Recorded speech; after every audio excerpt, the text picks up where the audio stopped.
তাহলে আমাদের বন্ধুরা আমাদের আপার প্রাইমারি নোটিফিকেশন আসছে। সো 1 মিনিটের জন্য আমাদের দেরি নয়, আমরা প্রাইমারি জন্য কি করব, আমরা রেডি হয়ে যাব। এখন আমরা নিয়ে এসেছি প্রিভিয়াস ইয়ার আপার প্রাইমারি এর গণিতের কিছু কোশ্চেন নিয়ে আমরা। ওকে, আমাদের চ্যানেলে থাকো এবং আমরা সব সময় আমরা আপডেট দিতে থাকবো এবং অঙ্ক সায়েন্সের প্রত্যেকটা বিষয়ে আমরা পুঙ্খানুপুঙ্খভাবে আলোচনা করব। চলো আমরা এখন আমরা কি আলোচনা করব, আপার প্রাইমারি এর প্রিভিয়াস ইয়ার। ওকে, চলো আমরা দেখি অঙ্কগুলো কি বলছে।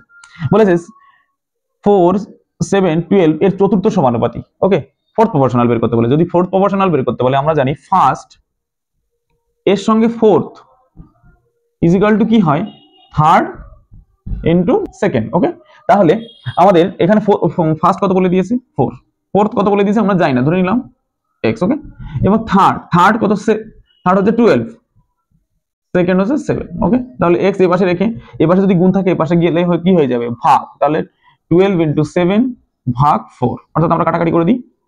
অতএব x ইকুয়াল টু 3 ইনটু 7 অর্থাৎ 21, তাহলে 21। ওকে, তাহলে আমাদের অ্যান্সার ইজ বি।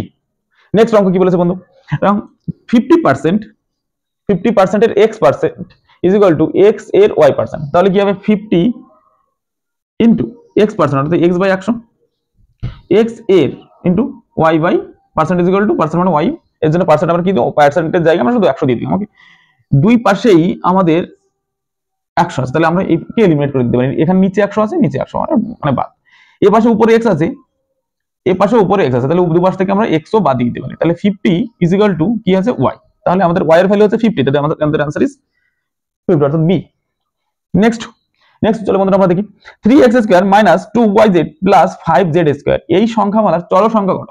চল সংখ্যা বের করতে বলেছে। চল সংখ্যা কি জিনিস, অর্থাৎ ভেরিয়েবল যেটাকে বলা হয়, অর্থাৎ প্রত্যেকটা রাশি এর যার যার মানের জন্য এটা নির্ভরশীল। ওকে, তাহলে এখানে আমরা দেখব x আছে, y আছে, z আছে।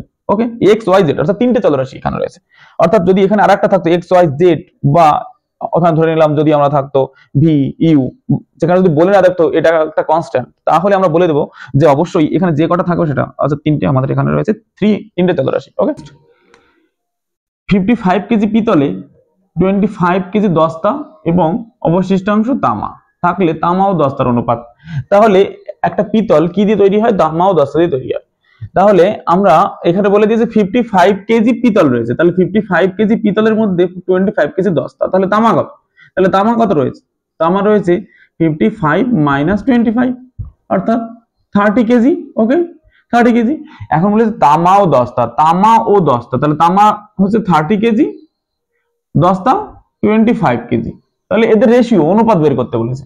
তাহলে এদের যদি রেশিও বের করতে হয় তাহলে আমরা কি করব, 5 দিয়ে, এখানে এরও কমন ফ্যাক্টর 5, এরও কমন ফ্যাক্টর 5, তাহলে আমরা 5 দিয়ে ভাগ করতে পারি। এটা যদি 5 দিয়ে ভাগ করে দিই তাহলে আমরা কত, 6, এখানে 5:5 অর্থাৎ কেটে দিলে কত হবে, 5 অর্থাৎ 6:5। এদের আমাদের आंसर ইজ 6:5।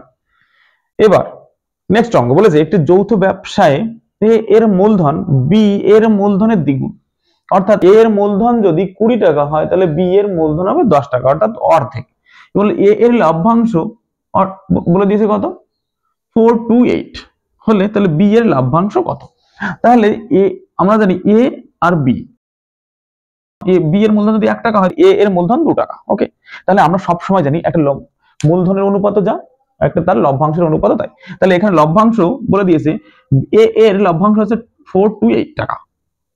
ওকে, তাহলে 2 এর জন্য হচ্ছে 428, তাহলে 1 এর জন্য কত হবে, অবশ্যই এটাকে 2 দিয়ে যদি ভাগ করে দিই কত হবে, 1 অর্থাৎ 214। তাহলে आंसर হচ্ছে আমাদের কত, 214। যদি 2 দিয়ে 428 কে ভাগ করে দিই, এটা 2 এর জন্য 428 টাকা, তাহলে 1 এর জন্য কত হবে, 214 অর্থাৎ এত টাকা। তাহলে আমাদের आंसर ইজ 214 টাকা, অর্থাৎ বি এর লভ্যাংশ 214 অর্থাৎ 214 টাকা।